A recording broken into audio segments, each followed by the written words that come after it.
Hello and good evening. Welcome everyone to the Pittsburgh Playhouse at Point Park University 2020 Dance Speaker Series. We are excited to present some of our amazing alums who are doing some wonderful things in the dance industry. And today you have an opportunity to meet some of them, ask them questions about their journey. They'll talk a little bit about their journey and other things that are going on in the industry that would be of importance to you students and certainly for the general public. I'd like to begin by welcoming our guests. But before I do that, my name is Garfield Lemonius and I am the chair of the dance department. So welcome our alums, beginning with Ashley Green, who's a dancer at Wim Wim in Seattle, Washington, as well as Andrew McShay, also a dancer with Wim Wim in Seattle, Washington, Corinne Mitchell, a dancer with the Alvin Ailey American Dance Theater, Floyd McLean, a dancer with Dallas Black Dance Theater Encore, Bianca Melidor, dancer with Dallas Black Dance Theater Encore, as well as Terrell Rogers, another dancer with Dallas Black Dance Theater Encore. Welcome. Hi everyone, it feels like I've seen you yesterday, but I know it's been a while and we are so, first of all, honored that you can join us to talk about your journey, what brought you to where you are right now, but also we're hoping that you can share some insight to our current students who are getting ready, some of them, to embark on their professional careers, and certainly to our freshmen who are new to Point Park and still are a little bit nervous, not sure what to expect, not sure of the journey that they'll be going on after Point Park, and certainly what life will be at Point Park over the next 4 years. So we're hoping that you can shed some light about your experience to these students, but importantly, we want to talk about you. So Andrew, why don't we begin with you? Tell us about your journey. What brought you to Wim Wim? How did you get there? Hi, I'm Andrew.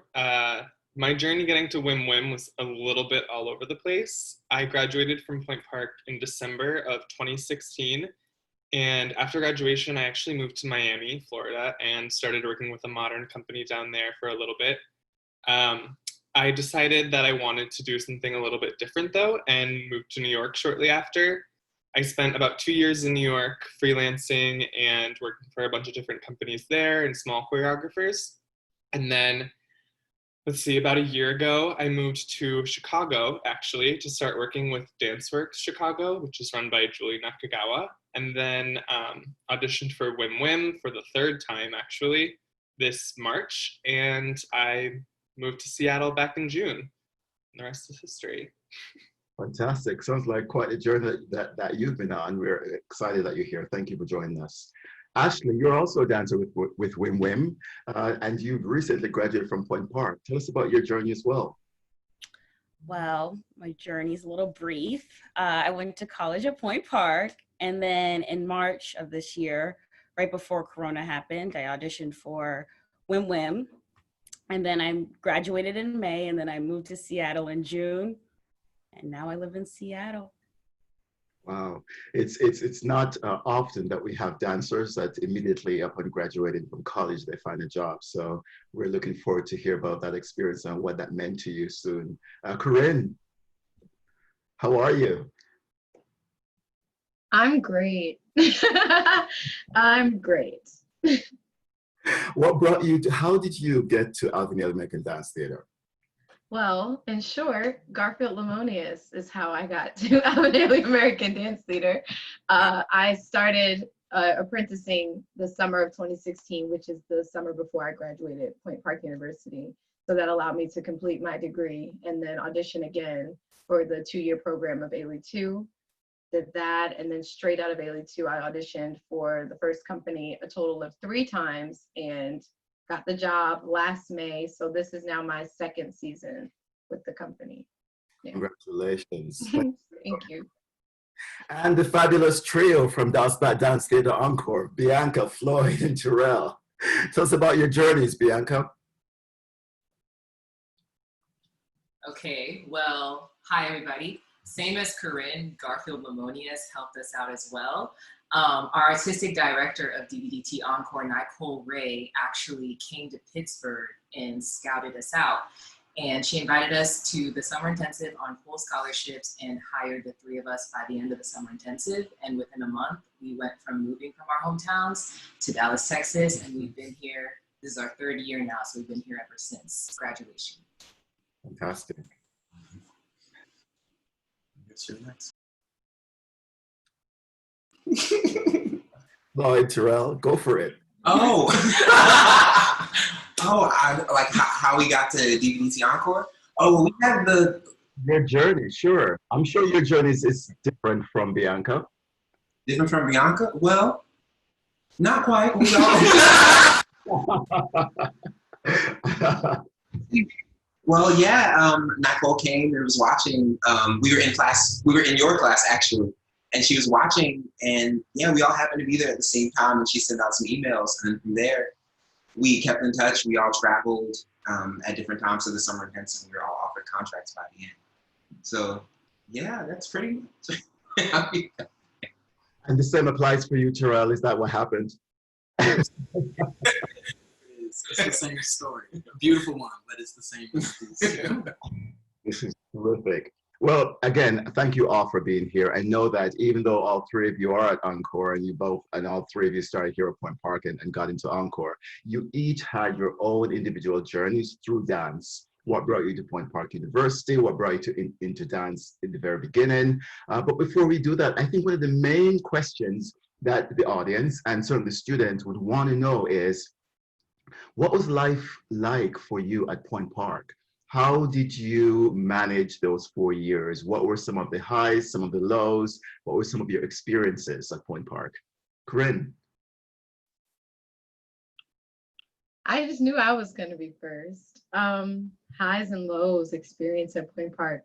Well, what I will say is, prior to Point Park, I might have missed certain lessons that would have made this process a little easier or smoother, but I definitely gained a lot more knowledge than I expected to from the beginning of my freshman year to the end of my freshman year. There were things that I didn't really know about. I didn't know the difference between concert dance and commercial dance when I started Point Park. And I was like, I don't really understand what that means. But as time went on, vocabulary broadened and I got a lot more tools dance-wise at Point Park. So I guess overall, my experience at Point Park obviously was positive, or I don't think I would be on here. But I think the way that I felt overall was that I gained a lot more than I expected to. And that's really important to me now, being 25 and moving on in an individual route as an artist. The things that I learned at Point Park definitely helped sculpt me to get to this place. Fantastic. Would you agree with that, Andrew? Would you feel that let's say the works that you did at Point Park, the classes that you've had, the experience that you had prepared you for where you are, to be where you are right now? Definitely. I think when I reflect on my time at Point Park, I really remember a lot of growing pains with like me specifically and the university, the structure of the program. We were going through a lot of changes at the time that I was there. And I found that challenging, but also it gave me the tools to kind of deal with frustrations I might have in the real world, which there are plenty of those.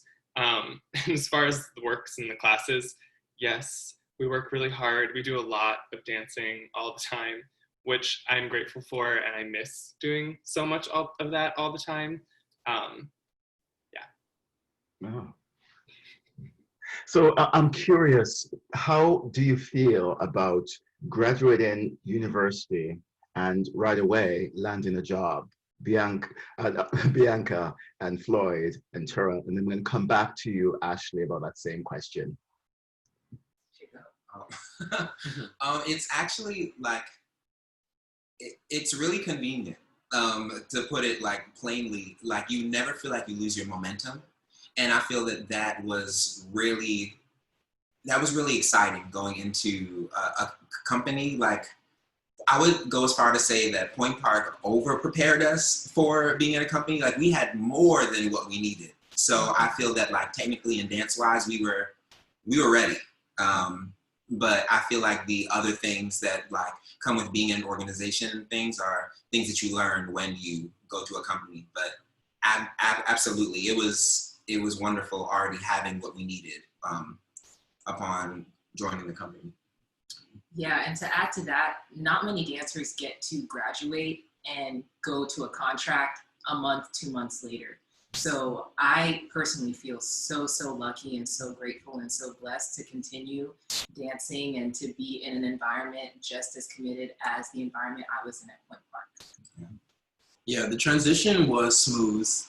Of course, it came with its challenges in the transition of figuring out how we were going to move to the other side of the country with little notice and all those things and finances and things like that. But in terms of dance, like Floyd said, the momentum never stopped. And so we were already charged up, like straight out of Point Park, and we were ready to dance. And so going straight in like that, it was good for us, I think. And it allowed us to grow very quickly when we got to Dallas Black, because then, you know, we already had so much fire and we were just so hungry for so much information that when we got there, the environment kind of was able to shape us pretty quickly. And Ashley, you're the most recent graduate, and you were able to get a contract with Wim Wim. I know that thinking about leaving college, getting out in the professional world has always been a challenge for our students. It comes with a lot of anxiety, especially in your senior year. So going in to the professional world immediately after Point Park, how did you navigate those anxieties, if you wish, and those tensions? And I would like you to also speak a little bit about the audition process. Momentum wise, going back from them being Lloyd, Terrell, and Bianca, it was different for me because I was also going through the whole pandemic of trying to move to Seattle at the same time. So I didn't have like the same momentum. It felt like more, I took a really long break from dance for somehow, and then I'm in a company. It felt like it felt really slow. Like my getting into it was very slow because I had so much time to prepare, which isn't like normal. Usually like you graduate and you go right to it, but I couldn't go right to it because of COVID times. But it was still, nonetheless, it was like it felt like Point Park really prepared me to like go beyond honestly what we do necessarily, just because everything is changing and evolving. And with COVID, we can't do as much, but I feel like I'm still like in school, like I'm still like wanting to like learn more and learn more and learn more. And that's been like the nice part of just joining a company right after graduation, just because it feels like my learning doesn't stop necessarily and I'm still evolving. The audition process was really hard. I don't really remember much about it, but I do remember that we learned like a 2-minute combo for the first hour and a half, and then we did it, and then we did an improv portion, and then we did the combo again, and then we did cuts.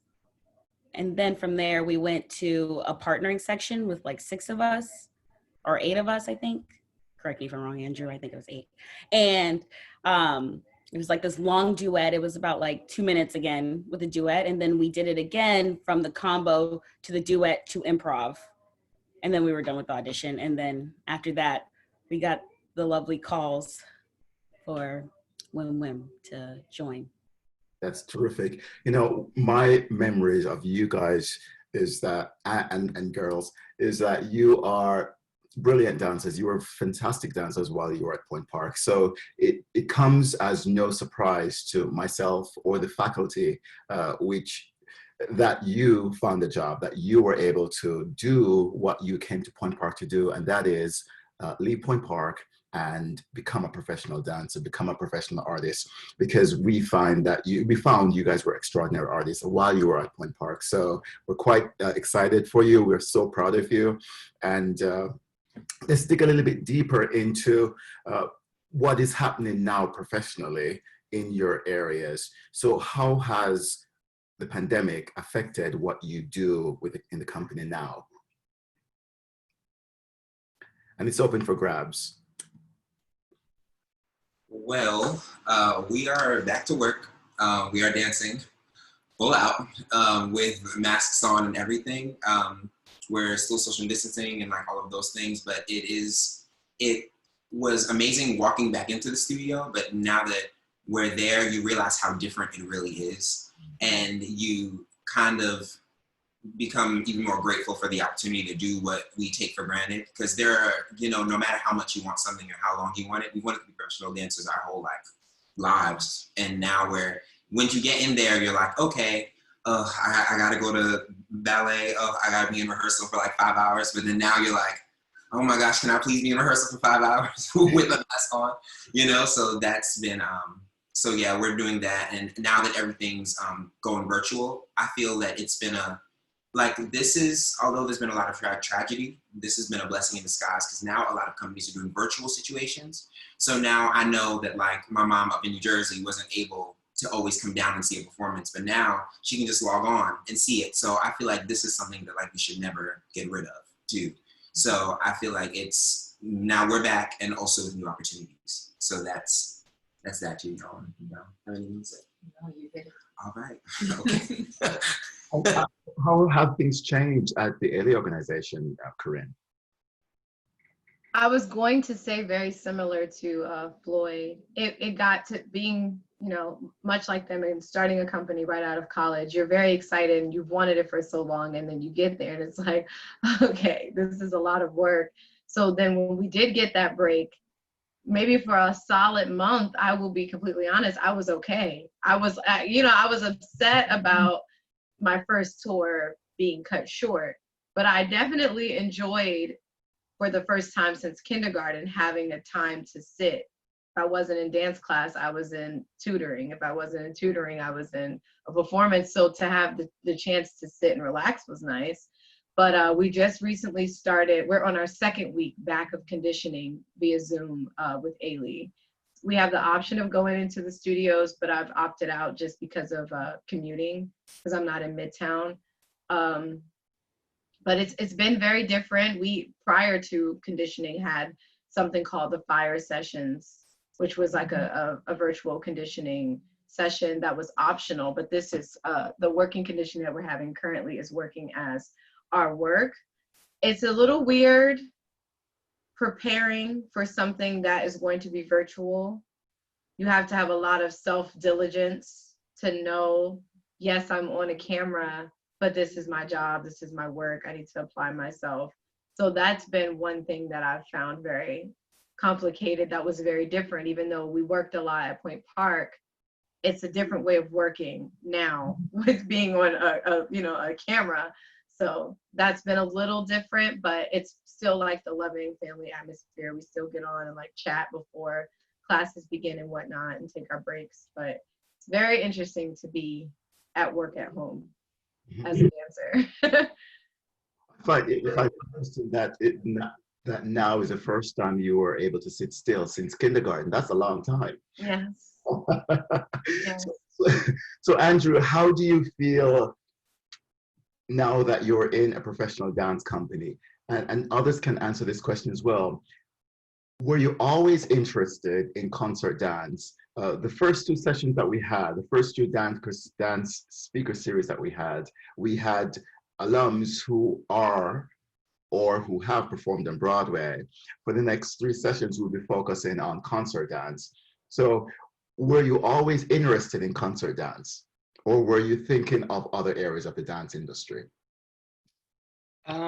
Yeah, I had a lot of different ideas of what I might do with my life when I was in college. When I first got into school, I thought I was going to be a ballet dancer. I quickly decided that wasn't for me, but I still kind of like kept that love for ballet. And I think the more classes I took at Point Park and the more places that I went during summer to like do summer intensives, the more that I learned about how much else is out there. And I think there was a period of time where I wanted to be on Broadway and like do some other like commercial dance stuff. But as I've gotten older, I found that I really find like a much more genuine connection to the concert dance world. and the approach to creation is just a lot more deep and fulfilling to me. I like that. It's interesting that you say the connection to the work is deeper in the concert dance era. The others feel this way? Have you always had an interest in concert dance? Were you also interested in Broadway in the commercial dance circuit? Do you always have this affinity for concert dance? I feel like I've always been very connected to performing, but much like Andrew, as I've gotten older, well, in addition to what Andrew said, I had moments where I wanted to do commercial dance and maybe concert dance and maybe Broadway, but I feel like me personally, it was because I've always been connected to wanting to perform. So it was very broad until I started to study and like really work. And so now being older, I do find that I'm a lot more connected to concert dance than commercial. The amount of work, how we work, the way that it's structured is a little bit more my speed, as opposed to we do a show a night in this one city and then we pack up and we get on a bus, but maybe not all together. It's a very different atmosphere performing and touring in the commercial world versus concert. So I've always found that I've been a lot more connected to that, artistically speaking. Yeah. I believe, Bianca, you wanted to add something to that. Yeah, I was basically going to say exactly what Corinne has said. Being a jazz concentration at Point Park, you kind of, especially for me personally, because I love both jazz and modern at the same time, I was kind of going back and forth with, do I want to do commercial? Do I want to do concert? Because I love both. And I think even with me being in a concert dance company now, I still love both the exact same. I think it's just, in this phase in my life, I feel fulfilled with concert, but maybe 2 years from now, I'll be fulfilled with commercial. So it really just depends. It sounds to me that you are leaving the door open for other possibilities as well. So even though you are all performing a concert dance company now, you do have interest in other areas of the dance industry, such as, Ashley? Other areas. I don't know. I've always been really interested in doing commercial work. Like before I was going to come to Point Park, I decided to come to Point Park like a week before school actually started, because I was like destined that I was going to move to LA and like go do the commercial thing. But then obviously I didn't. And even now I still like have this feeling of like wanting to go do commercial work. I think I like the thrill of the lights and the cameras and the action, but right now, like everyone else said, like concert work is fulfilling my heart. So yeah. And I agree with her. I do enjoy the thrill. It is something, it's nice to dibble and dabble, but I think that that's the beautiful thing about concert dance training, is that you develop the ability to like train, like to change and to do all of those other styles. So you don't have to get limited if you do concert dance, because I've done commercial work and I've been one of the most prepared people on the set because I've trained in concert dance settings. Oh, that's good. So how do you maintain, my favorite word, how do you maintain physical conditioning? How do you maintain your technique? How do you maintain keep the motivation going to continue doing what you're doing in the middle of this crisis?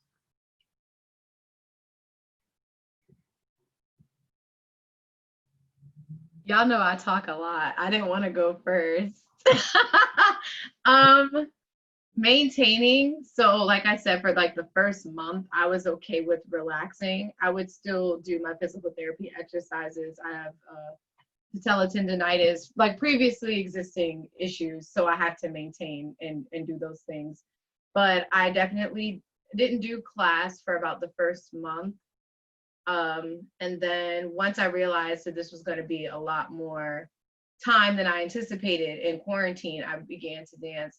My little sister goes to Point Park, Chelsea Mitchell. So we started dancing together, but not really doing ballet or modern, just like, you know, fun TikTok dances and continuously inspiring ourselves. You know, like we like to dance. We like to dance with our sisters. We like to dance with our family.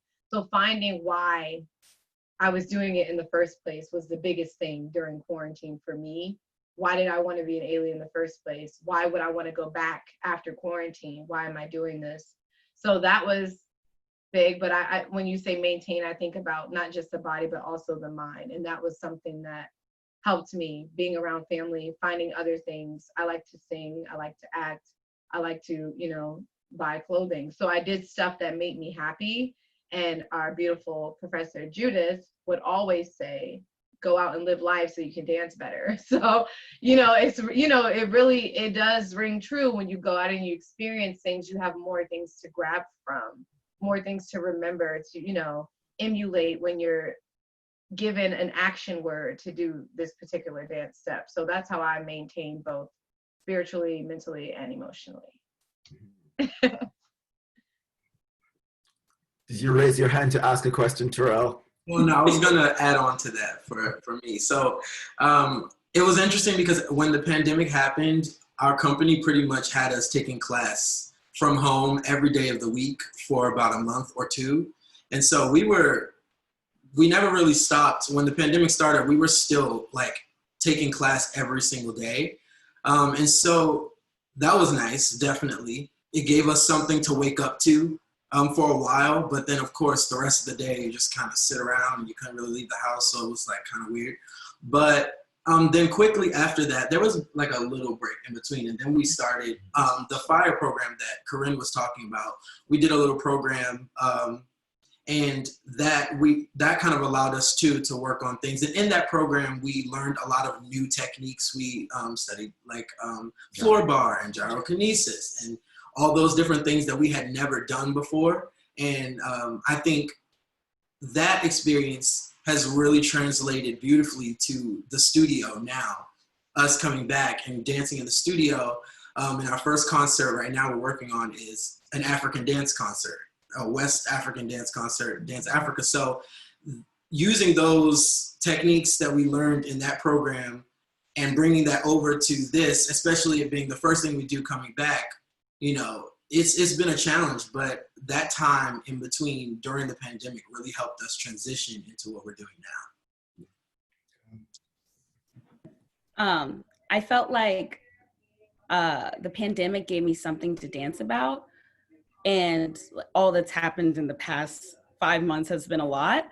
And I feel like when I was in college, I not necessarily didn't have anything to dance about, but my issues were a little minute, I would say, compared to what's happening now. And I feel like going into the company job, I had things that I could actually bring to the table because there was so much going on that I had an opinion about, that I could actually say something about through my body, which also helped inspire me to want to dance more, because I was so inspired constantly by what was going on in the news. And I was like, for my mental health, I had to keep moving. That's how I felt like I was maintaining it, is like, just keep moving to keep myself sane, I guess.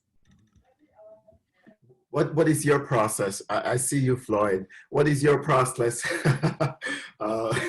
Andrew, what's your process? What keeps you motivated to keep going? It was pretty hard when the pandemic first started. My job in Chicago, we completely stopped, and we had just finished 2 new creations that were not going to get premiered. So I had a really tough time finding the joy of dance again. And I think there were a lot of days where it felt really forced, trying to just move my body, and I'm sitting in my apartment realizing I'm just moving my body because I couldn't find the because. But I think something that inspired me was just watching a lot of other people on social media, frankly, continue taking class and putting up their improv videos, and kind of seeing them let out their frustrations with the times inspired me to do the same. And I think it's still something that I'm working on maintaining. But yeah, it's hard to want to take a Zoom ballet class, I'll say that. I know, Bianca, I've been one of your fans with your TikTok videos. So wonderful stuff. And I suppose that is what kept you motivated to dance. I think you've always been a versatile dancer. And I always look forward to your TikTok videos. Of course, you know, you've been stealing all my moves in these videos, but I realized that this was what was keeping you motivated. This was what was making sure that you connect to dance and the joy and passion that you have for dance. Tell us a little bit about that. Oh yes, I love TikTok. I'm on there for hours a day, learning dances all the time. I think it's just, I used to do that a lot as a kid, like watch music videos and dance all the time. And for some reason, once I graduated from school, I lost that youthfulness in myself. I lost that want to be a part of what I'm looking at, if that makes any type of sense. Like, I remember watching Beyonce, like I knew Single Ladies from beginning to end, or I knew like all Shakira choreography from beginning to end, and for some reason that stopped. So having a tool like TikTok, or having a tool like, I guess Instagram has the real stuff now, like watching other people do these easy dances and having that that room to be creative with what you do with your content was fun for me to do. Mm-hmm. Floyd, you get the last word. I saw that you had something to say earlier. Have you lost it? Not quite. It was similar. It was similar to what Andrew was saying, and kind of piggybacking off of what Ashley was saying. Well, there's much more happening than just a pandemic. I want to be very clear about that. And it also is helping us realize how much our art is needed. So I guess although it's been really hard, like taking the classes like in our living room, and in even smaller spaces, you realize how much of a need for this that there is. So like every TikTok dance, every small Instagram video, every, what do they call them now on Instagram? Like slides, reels. Oops. Reels, like you realize how much people need what we're producing. And I think that's the reason why nothing has stopped yet. Well, things have stopped, but we haven't yet, which has been like which has been really great. So yeah, that's it. You know, similar to what we've heard this for so many times, dance is a profession. It is also an art form, and to many, dance is seen as just entertainment. But it's much deeper than that, because it is art form. And then certainly what Nina Simone says, the artist should reflect what's going on in the world, what should reflect the times. So yes, there is the pandemic, COVID, as we know, but as you mentioned, Floyd, there's also another pandemic that's going on, that has been going on for quite a long time. So how has the issues with Black Lives Matter and the protest and the killings affected your work and affected your ability to focus on your careers? Personally, for the first time, I remember when Black Lives Matter began, I don't believe that I was as connected, because I was not as educated, and that was a personal thing. That wasn't like I didn't have the options or the outlets. I guess I just chose not to. But this time around, it didn't seem really like there was an option. It came like a two-piece combo. Like it was like a pandemic and you know, and it was like, oh, like we have to deal with it. And it was very hard. I was very discouraged to share my art, to participate in my art, because as a Black woman, as a Black artist, it's almost like, well, now's not the time, because we have to fight this battle. Now's not the time to put my artwork out, because no one's going to see it, because we have to share this person's picture, or we have to repost this, or this doesn't have anything to do with it.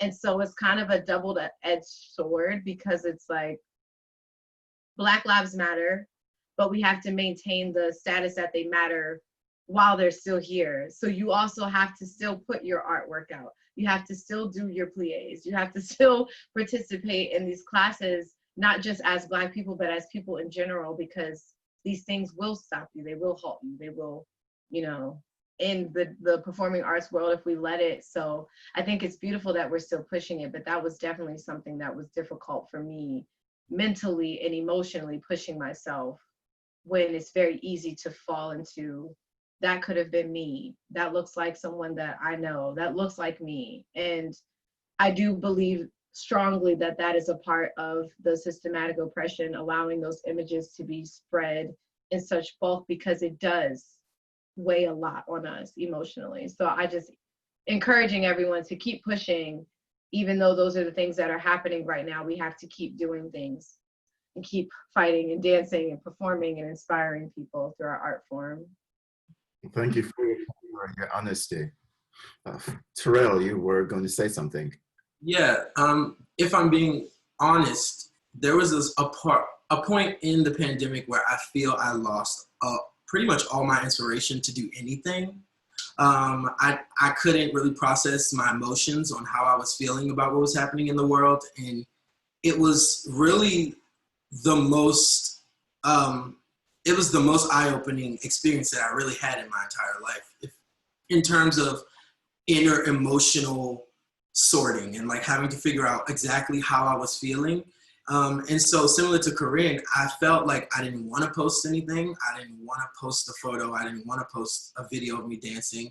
I didn't really even want to like things that didn't have anything to do with it, because it just felt tone deaf to me. It felt kind of dismissive in the moment. And I think I lost that thing that I've always known and that I learned at Point Park, that the magic is in the art, and like that is what we needed at that time. And I think it took me a while to get back to that understanding and realizing like, oh wait, I'm so confused because I'm letting go of the tools that I have. The things that I have and you know, my power is in my art. And I feel like when I gave that up, that's why I was so confused and so lost. But when I found that again and I realized like, this is exactly what I need to be doing. I need to push through, and I need to, like you said, reflect the times, like Nina Simone said, like allow that to be my motivation, and allow that to be the thing that brings me back to life and helps me understand and process those emotions. And so, yeah, the power is in our art. And that's what I kind of figured out during this time. It was rough though. Mm-hmm. Certainly. Thank you for that. Some of you spoke about your experience at Point Park and some of the things that you learned. You remember some of the anecdotal information that you got from faculty that helped you to survive and is helping you to survive now in the profession. What would you say is one thing, if you could think of one thing that you learned at Point Park that still holds true to you today? Floyd and Terrell, you touched a little bit on that. What is that one thing that holds true to you today that you think that you got from Point Park? Ashley? I think mine was like, I don't want to say worry about yourself, but I want to say worry about yourself in the sense of like, it's about your learning. You can't be trying to follow another person on what they're doing, because their journey is completely different from what your journey is, and trying to compare them is just like going to hurt you in the end. And yeah, that's what I learned. Oh, and to be a good person.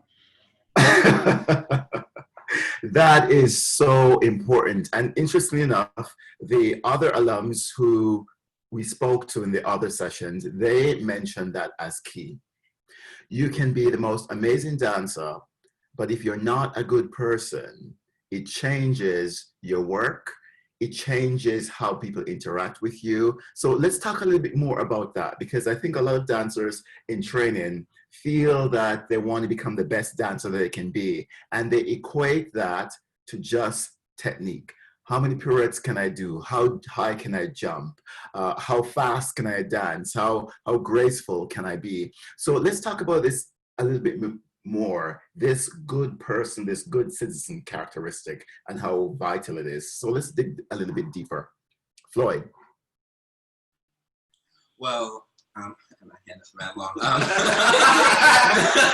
The one thing that our artistic director says, Nicole Ray, is that your talent never supersedes who you are.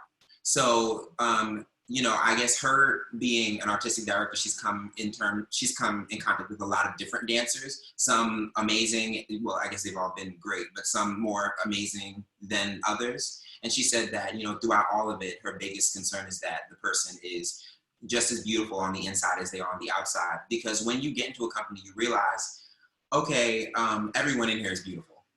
So what else do you have? Like you think you're coming in with like beautiful extension or lines and, pirouettes and things, but like the person next to you can do just as many, or, someone has a little more than you. So figuring out what you have on the inside to give is just as important. And I feel that that is something that I definitely paid attention to, that I would recommend people, pay attention to in their, development period in college and, and just in general. Figuring out what else you have to bring, so I would see that. Can I add to that? Yes, please. I think the biggest thing for me was recognizing that, especially if you're in a smaller company, not many companies are big. A lot of companies have max 15, 16 people, right? So you have 15, 16 adults in one room. Everyone has their own set of baggage that they're carrying with them throughout life. So you as an individual, you have to know there's a time and a place for everything.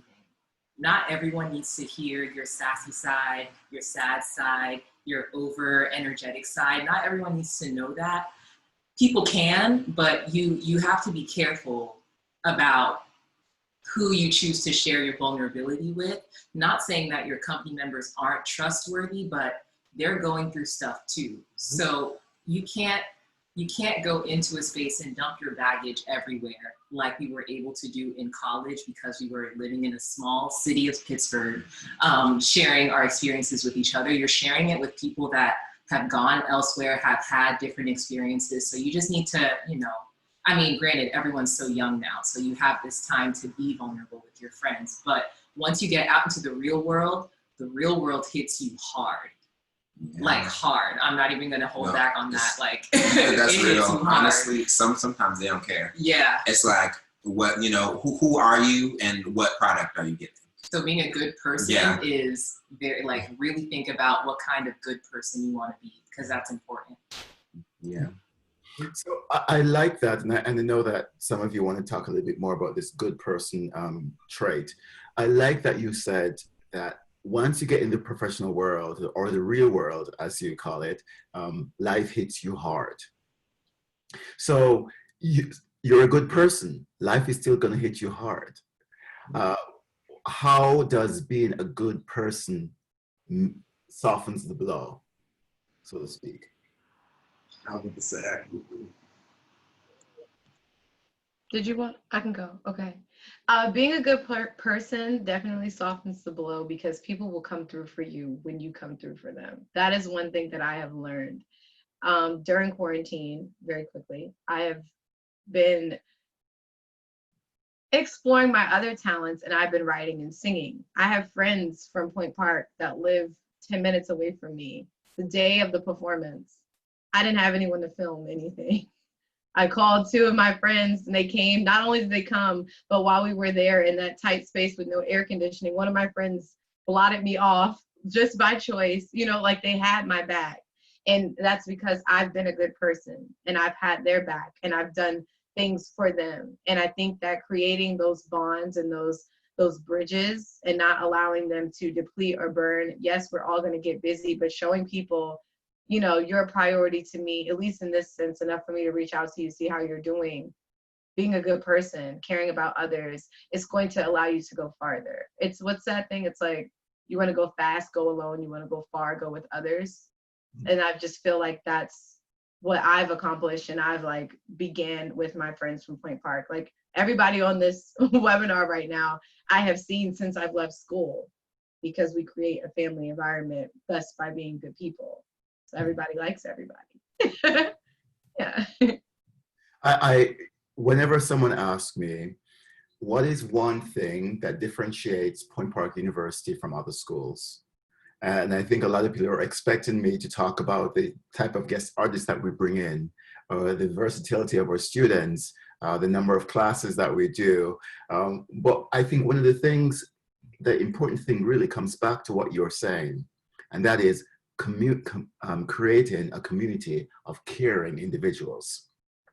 Because when you have a community of caring individuals, you will continue to support each other.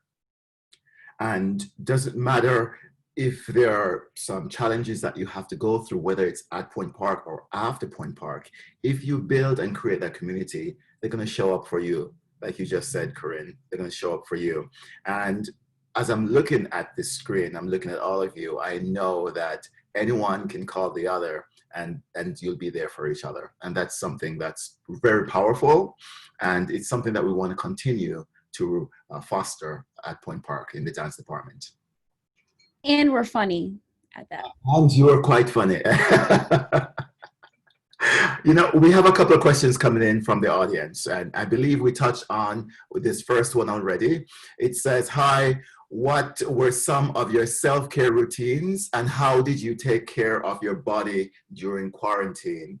I know some of you talked about the mental processes and some of you talked about the physical stuff, the gyrotonics, etc. If somebody else want to add something to that, you're certainly welcome to it. Recently I've been trying, I want to become an esthetician eventually, some point in my life, who knows. And during this quarantine, I've been really practicing my facials on myself / my other friends, Andrew. And yeah, I feel like self-care is so important, and like just even like doing your nails, or like if that's something you like, or just even like washing your face really nice, just feels so good for your mental health. Like it just stimulates so much more endorphins to be happy. If like you feel good, like you're not, you know what I mean? Like if you look good, you feel good. You don't necessarily even have to look good, but if you feel it and you feel it, it just feels good, you know, your skin. That's it.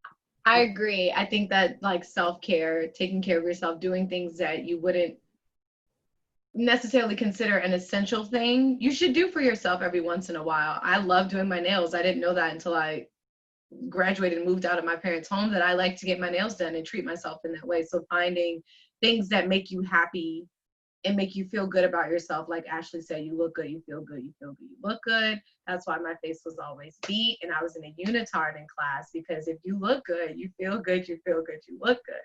Right, Garfield? This is true. You know, I always say, dress the part. If you come to class and you dress the part, you mean business. You come in that room, just by looking at you, someone know that you're there to do the work. They know that you took time to prepare for class. Whereas you see some dancers, they walk in the room and they seem like they just woke up out of bed. You know, they're late, or they're really not quite there. And some of those individuals do not get into class really until halfway through. They finally are awake. So you're right. If you dress the part and you're prepared, then you'll be your best selves. And that's all we ask of our students. And it seems seemingly that is all your artistic directors are asking of you as well. So it carries from the pre-professional world, certainly into the professional world. Anyone else would like to add something about their own self-care routine?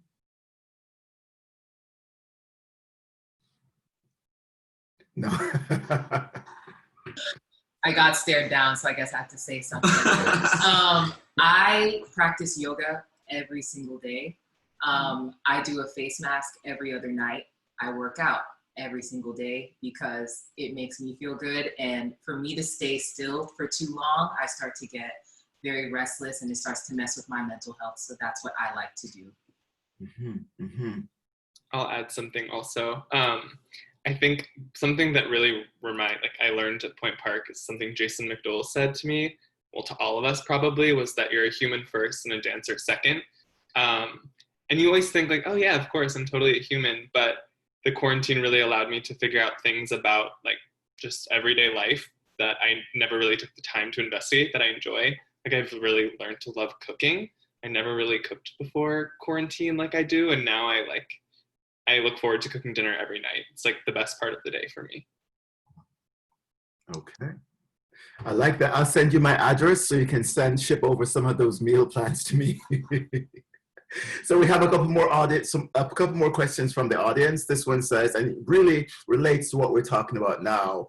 How do you think we can best use this period of social isolation and quarantine to learn more about who we are and develop ourselves? I think that everyone will prosper in life if you spend a good amount of time by yourself. I think that I'm someone that hates being alone. And it wasn't until I had to be that I began to realize what I like, what I don't like, without the outside factors affecting it. Making decisions by myself without talking to someone else first. What do I want to watch? What do I want to order? What do I want to eat? What do I want to do? I had to really start to ask myself those questions. And I think a lot of people, especially in this college age, like early 20s, mid 20s, is when we don't really want that discomfort of acknowledging that we don't know what we want. But that now is the time to really dig into it and be selfish and be about yourself. Still be a good person, but be about developing yourself to your fullest so that you can be the best full version of yourself. And I think that this is allowing you all of that time to do that. And it's all in finding what you like to do and what's going to be beneficial to you in this time. Like I said, I haven't sat still really since kindergarten. And that's the beautiful thing about quarantine for some artists, is that they get a chance to do the things that they have wanted to do in addition to what they've been doing. So if you like to read, you like to draw, you wanted to start a comic sketch, like now's the time to do it because you have the time. So figure out what you like figure out who you are through what you like, what you don't like, where you want to go, why do you want to do that? Ask yourself questions and really answer them.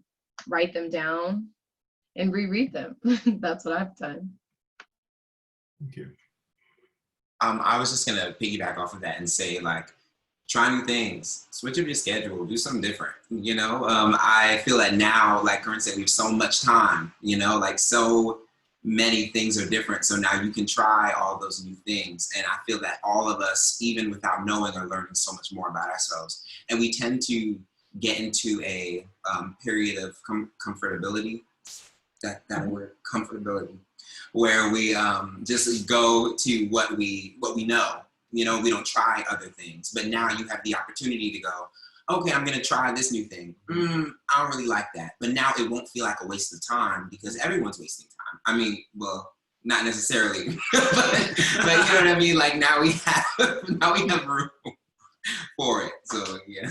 And to add to that too, I would say I've learned during this pandemic, eyes open, ears open, nose open, brain open, just tune into yourself and really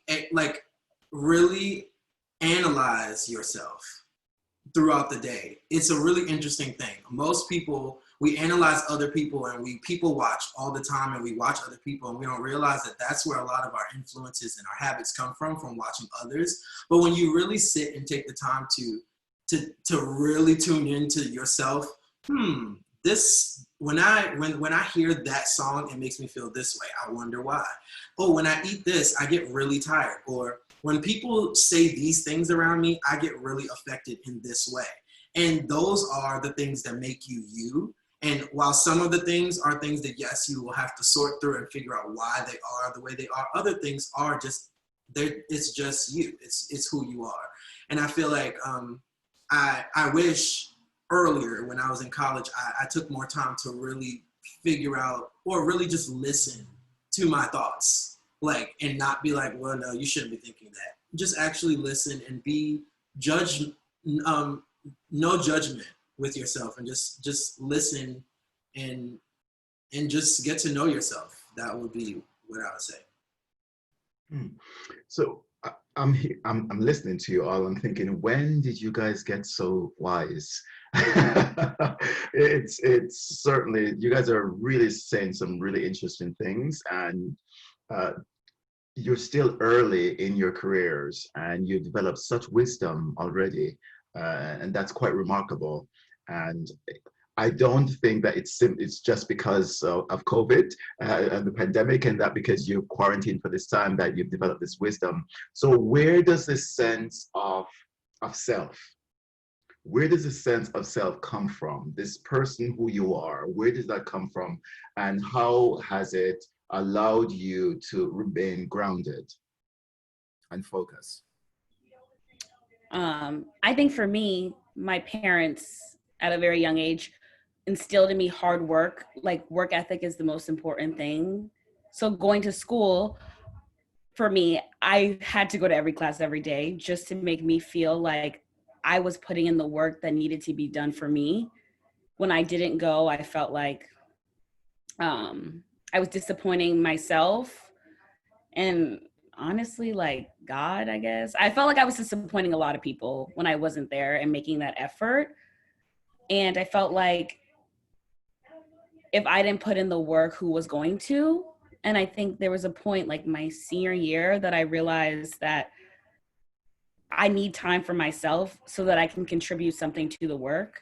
And then it made me a better dancer as well. I think that's when I actually started to find what I liked, is when I like took a moment and was like, you don't have to go to class every day to find who you are. Granted, go to class because you know you only got certain skips, but like you don't need it to like find who you are all the like you need that moment of just like, I don't need to go to modern today and I just need to sit by myself and take a minute, take a beat. What happened last night? Was there an audition or anything? Like, just take a moment for yourself to be by yourself. And I don't know, I didn't learn that. I learned that pretty late in the game, but it helped me, it changed me. Mm-hmm. Mm-hmm. I think for me, there was a long period of time at Point Park that I never actually saw myself like being a professional dancer. I just like liked to dance, and I was in school and like had these obligations, like Ashley's talking about, that my parents were like, you have to go to class, you have to like get good grades and all that kind of stuff. And then when you graduate, a lot of that goes away. Most of it does. And you have to kind of be like, oh, I'm holding the obligation to myself. And then it asks the question of like, why? Why do I want to dance? Do I want to dance? And I know a lot of people that I graduated with who have been going through those same questions and qualms. And some people are saying, no, I'd rather just teach, or I'd rather go into something else that's going to make me more money or whatever. Because it's a hard life to be a dancer, and you have to really, really want to do it for yourself and because it fulfills you. I think that's something that has helped ground me a bit. But, you know, there are days when you don't love it. That's fine. But just knowing that it still brings you joy most of the time is good enough. That is a very interesting thing that you mentioned, that it is some graduates, after they leave the university, they're trying to figure out if they want to still stay in the game, so to speak. And could this happen during their training? Is it beneficial for these thought processes to happen while they're at Point Park or whatever colleges they're at? For those viewers who are not from at Point Park, could happen early in their training. Could they start this conversation with themselves about what they want to do in the industry, but not necessarily on being on the stage, so to speak? Or do you think it's a process and it's different for everyone? Some people realize it while they're in training, some people realize it afterwards. Do you think it's just something that you can't plan for, you can't predict it, you just have to allow it to just come to you? What are your thoughts on that? I think that it's something it's hard to plan for. Like, yes, you can ask yourself these questions, but at Point Park specifically, it is a bubble. Like, we're in Pittsburgh, we're not really that close to New York, so you don't get to like audition as much as a lot of people who go to school in those areas get to. And there's something, I think this is regardless of what you major in, whether it's dance or business, you find your own path after graduation. Like, you might think you want to go into like HR, but actually you want to like start your own tech business in some way. And I think just being open to that and acknowledging that everyone's path is different. And just because you have a degree in dance doesn't mean you can only be a dancer. One of our other teachers, Jennifer Edwards, said that dance is a creative degree, and you can use that for anything. You can be like, I am a creator. I know how to think on my feet in a creative setting that a lot of people who just like crunch numbers during college don't really get that kind of approach to learning and growing that we do. Yeah, and I think that it would be great if we could all figure it out before we graduated, but I think the reality of that is doesn't happen for everybody. Mm-hmm. Do you others feel the same way? Yeah, definitely. Yeah, we have one question, and I think we're going back into dancing. It says, as professional dancers, do you still take technique classes? Ballet every day. Yes.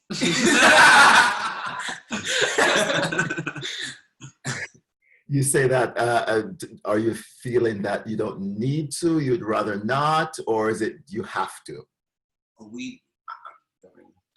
Yeah. We need it. We need it. Absolutely. Yeah. Absolutely. We take class, lots of class. And I feel like it's really important, and which is also the reason why we do a lot of cross training outside, like with the yoga, the bar method, the conditioning things that we do. It's to basically have us look better on stage, but also prevent injury.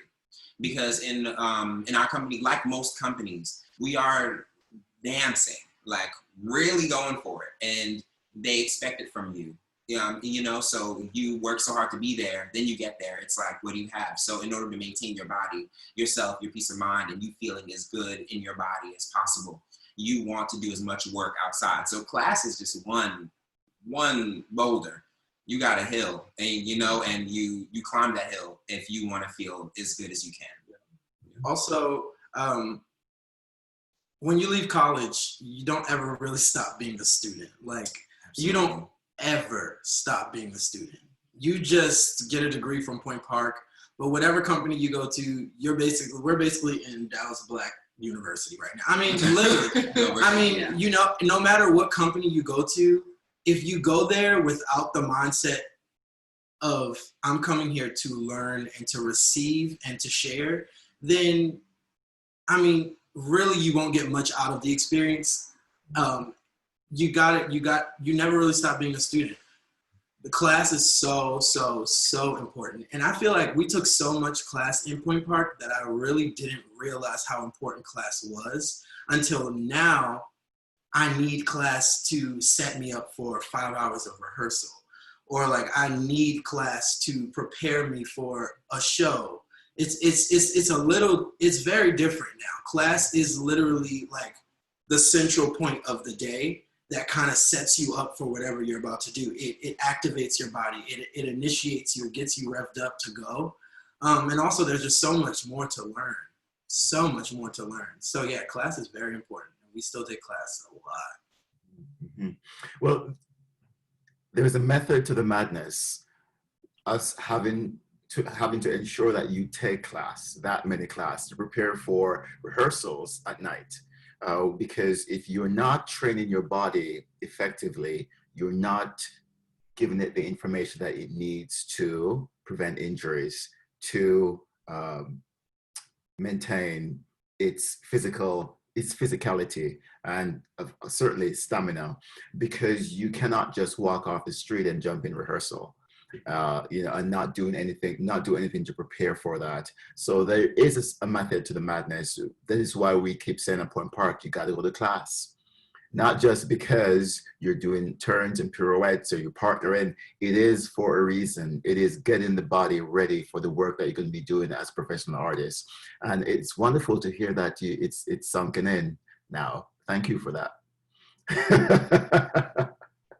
Thank you for that. So let's talk about some tips that you can provide the dancers who are watching this session today.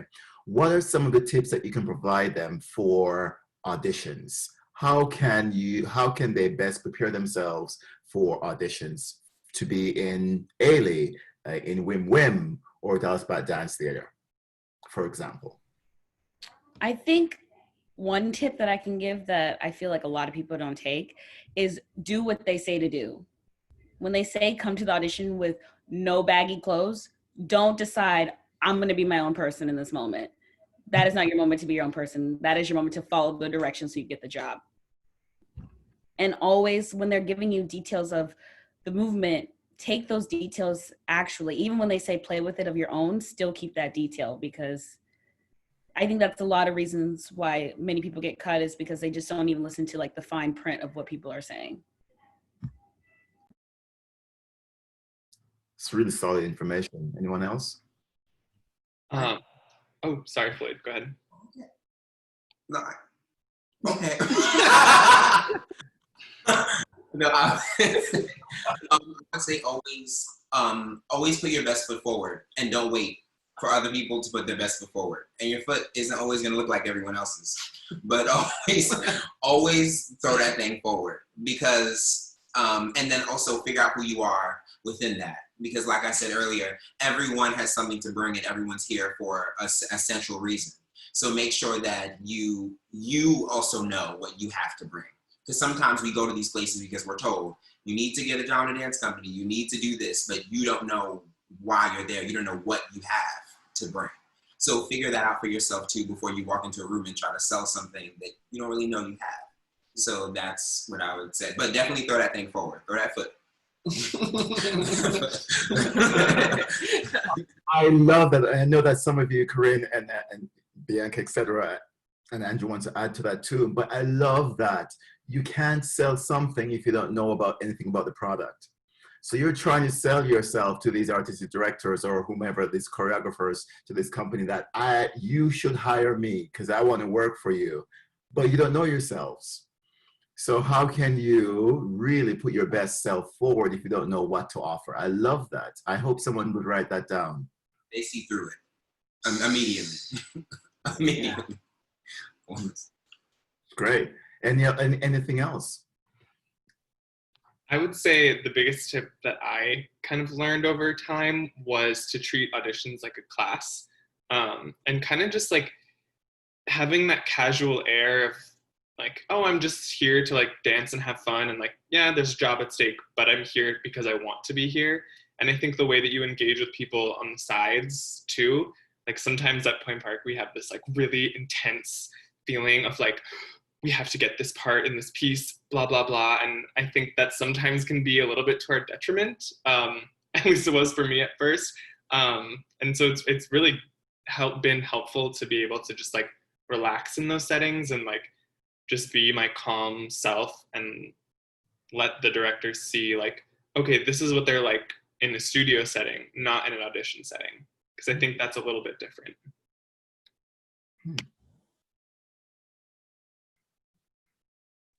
I guess my tip would be to be yourself. I know it's very generic, but Mazazumi Chaya, of the former associate director of A-Lead 2, told me that I got the job not because I had the step, which kind of hurt my feelings, but because I was because I was having a really good time.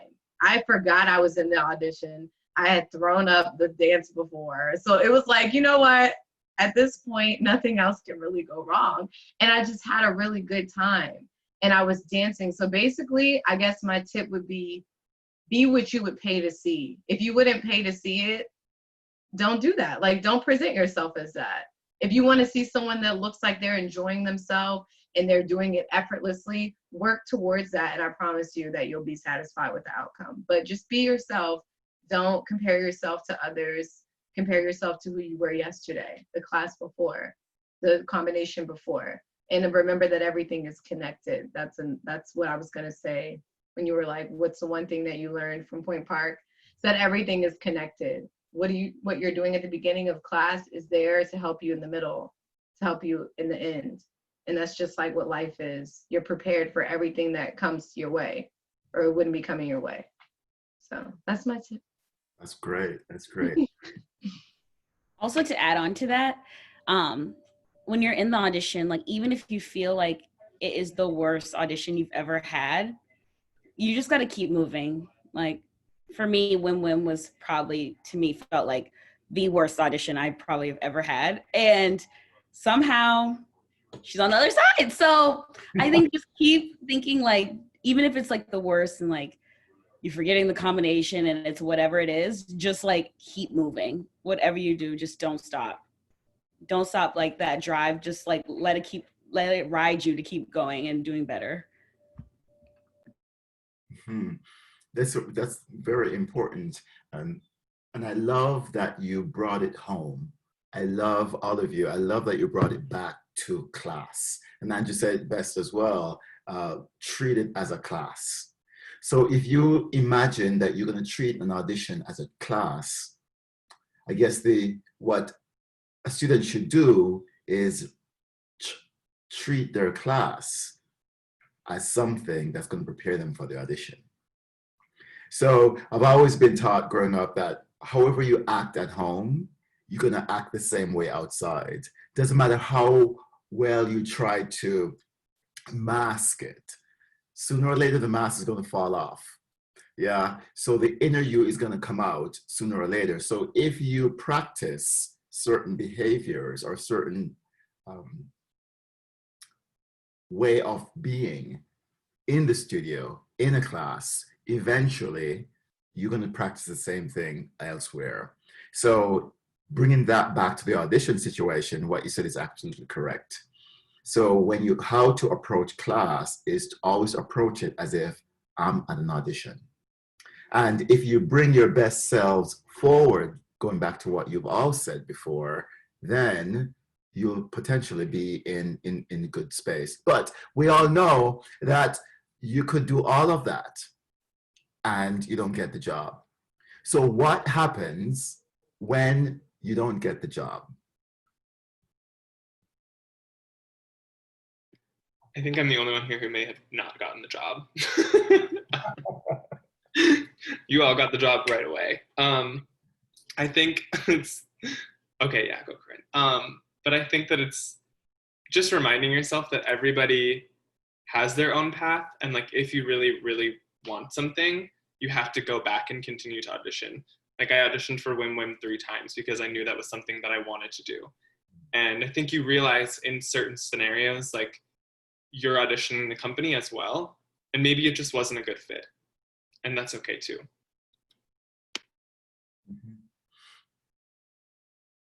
I also think that as dancers, we sometimes shy away from the reality of sometimes we're not good enough at the moment, or sometimes we're not strong enough at the moment, or sometimes we're not experienced enough at the moment. And somehow we're unable to see past the moment, and we just instantly go, well, I'm not fit for this. I can never be a dancer. This is over.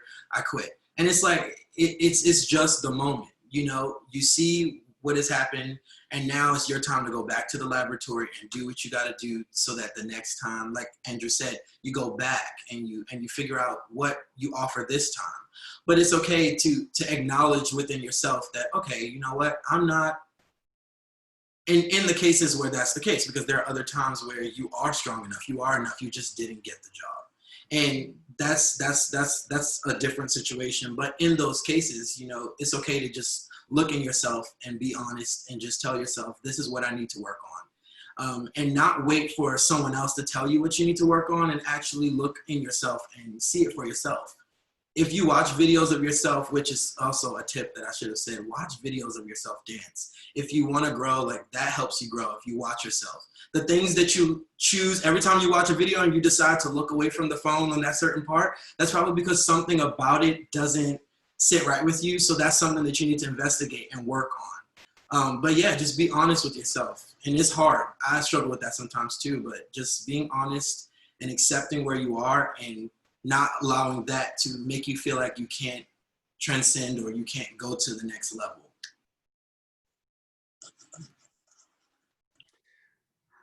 How do you have the conversations with a dancer if the ego is so large that doesn't matter what other people see, for them, they were the best in that moment? How do you have a conversation with a student, in a young dancer, to help them understand that, as you say, what they see may not necessarily be the reality, and to help them to understand that yes, in their mind, they may have done amazingly, but the reality of it is not so. How do you grapple with that?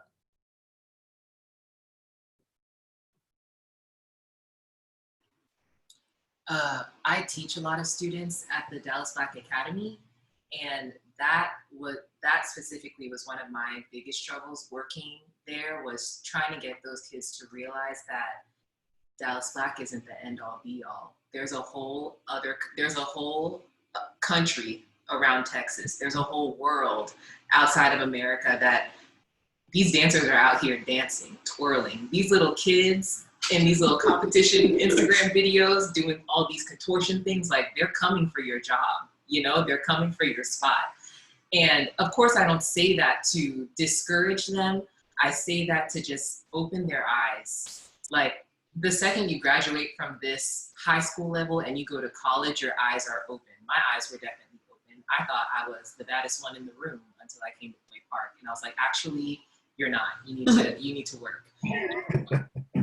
And like, once I graduated from Point Park, I thought I was the baddest one, and I got to work, and actually, you're not. You still have to learn. And we go back to always being a student and always learning. Like, this is not, you never reach the end in life. It doesn't even have to be in dance. You never reach the end in life ever. You're always a student in general. And also, like, conversation aside, life has a way of humbling you.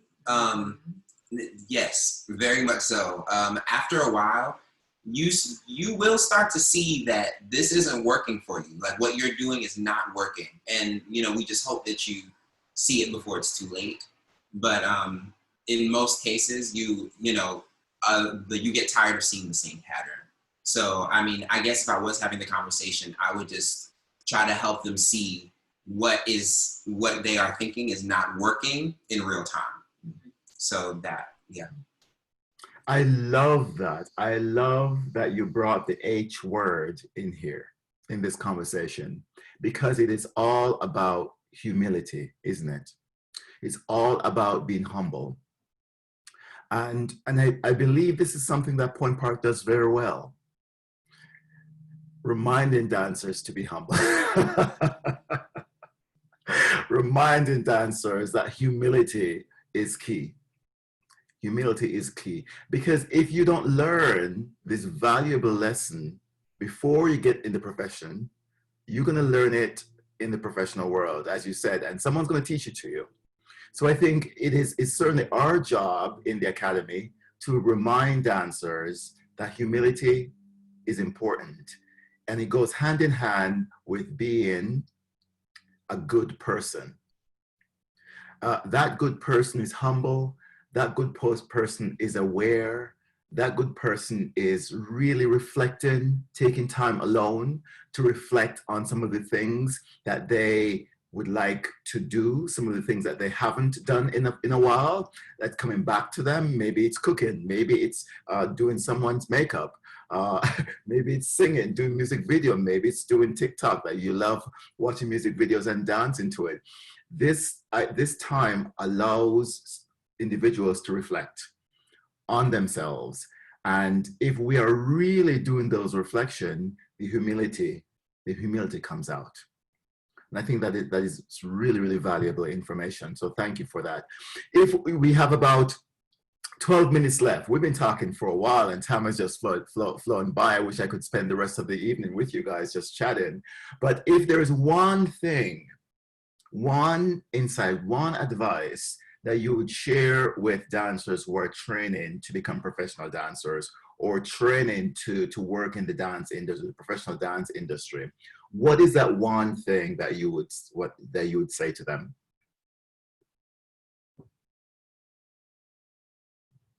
I know you've said so many amazing things today, and I wish I had written them down, but if there's something else that you felt that dancers need to know to help guide them on their path, what would that one thing be? And it doesn't necessarily have to be something that is so insightful. It could be something that you learned later or during your process that you think to yourself, if someone had told me this sooner, My life would have been different. What is that one thing, if you wish? The one thing for me is go for it. What's the worst that can happen? I think that like from a ponche to a pitch turn to a 5-4 swing to signing up to do this thing to go into this audition, when you weigh the outcome and you realize that it's really not that much of a loss if you go for it and you don't get it, those are the people that make it. When they just go for it and it's like the worst that can happen is I get a no or I fall over in class because I'm trying something new. You just have to learn to get over that big embarrassing moment that we all amplify on our own. Because usually when we're embarrassed by something, like 9 times out of 10, majority of the people around us didn't even see it. So if you just, if you ask yourself, if I go for this, what's the worst that can happen? And it's not detrimental to your health or to your safety, go for it.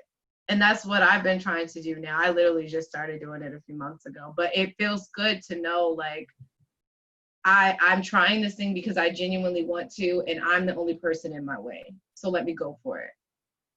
Yeah. I like that. Thank you, Corinne. I actually learned this year that this is a marathon, not a sprint. So take your time and be in the moment, in every moment. Don't do one thing because it'll help you or hurt you in the future because you did this one thing. Like just be in there. The decision you made is the decision you made. You said what you said, you did what you did, you thought what you thought. So just be in it. Very good. Similar to what, aside from putting your best foot forward immediately, I would say work on your weaknesses. Like kind of similar to what Corinne said as well. Like when I was in college, I remember like looking around and going, okay, I'm not gonna work on that right now because there's eyes here. I would be so in my head about it that I didn't spend enough. I mean, I worked them out at this point, but I didn't spend enough time early on working on my weaknesses, like things that, you don't want people to see. You're in class, everybody is weak in some way or working on something in some way. So don't let someone who isn't showing you that fool you. So take that time to really push yourself so that those things that are really weak are not so weak, so that you are, you feel more comfortable within your instrument. Thank you. I'd say nothing to prove, everything to share. Nothing to prove. Even though in dance, really to get a job in a company, yes, you're trying to prove to the people that you're good enough. But if you really try to go into your brain and try to redirect how you think of things and your intentions, and you intend to share rather than to prove that I'm good enough, or to prove that I can do 3 pirouettes, or to prove that I can hold this penché for 20 counts. Like, just share it. Just share the penché, share the pirouettes, share the tendu, share the joy of dance, share the essence of who you are and everything you do. Every time you walk into the room in class at Point Park, just come in as you. Don't feel like you have to give in to the pressures of like Floyd said, of the eyes that are looking around you or that you think are looking at you. Because like Corinne said, most times people aren't really watching. It's really in our heads. And so when we try to prove things, that's when the voices start to come in and it kind of breaks you down. So if you just try to share it, then it kind of it gives you the space to really go for things and to really grow. Thank you. Don't compare yourself to others. That is something that will always be in your head as a dancer. You're literally going up against people for jobs, so it's nearly impossible not to compare yourself to the people next to you. But when you try and persistently think about not doing that, it's when you can really find yourself and your artistic voice, which is what really everyone wants you to see, or everyone wants to see. And yeah, it's hard, but it's something that everyone will be working on always, I think. Brilliant stuff. I mean, you guys said all the good ones. So I would just say work really, really hard, but play hard too. I think I lost sight of playing, and it made it like so tedious to go to class. Or even now, like I feel like I work so hard and then I just like I'm happy. Don't get me wrong. But I'm not, I could be happier, but more fulfilled. Thanks, Corinne. Thank you, Corinne. Yes. I think I love that as well. I would just remind dancers to play hard, but play with mask on, and 6 feet up, 6 feet apart, and 6 feet apart and sober. Because we are speaking with college students, and yes, we do know that they like to party, but we want to remind them that especially now, they need to make some good choices so that they too will have a future, and so that the others around them can also have a future. I think that is so important. So we literally have 4 minutes left before we have to go, and next week, Monday, we have, for those of you who are joining us, we have more of our alums who are making it in the professional dance industry, and they will come and share their insights with you, and they will certainly repeat some of this fabulous information, but they too have their own ideas about their journeys and certain insights that they'd like to share to the audience, to you. Before I go, I'm going to say one word, and the first word that comes to mind when I say this word, go. Versatility. Class.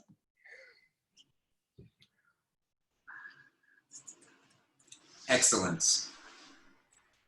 Necessity. Necessity. Love. Yes, yes. Freedom. Uh-huh. Diversity. Diversity. I absolutely love all of that, because truly that's what versatility is. It is everything that you just said. A lot of people equate it to, I need to take ballet, I need to take modern, I need to take jazz. It is whatever class you're in. It is who you love. It is seeing different people's beside you in the room, and that's what I love about Point Park, because it's such a diverse a representation of on our student body and faculty.